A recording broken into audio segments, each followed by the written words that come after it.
Вы можете себе представить царя с пустыми руками? Да?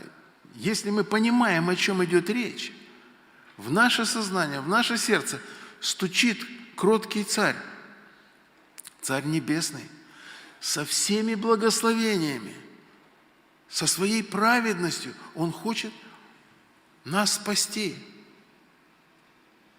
Он хочет, чтобы мы взяли с Него пример, научились от Него.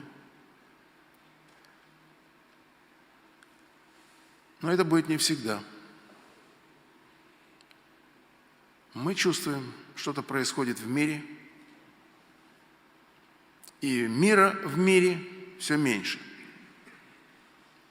Не стук ли это?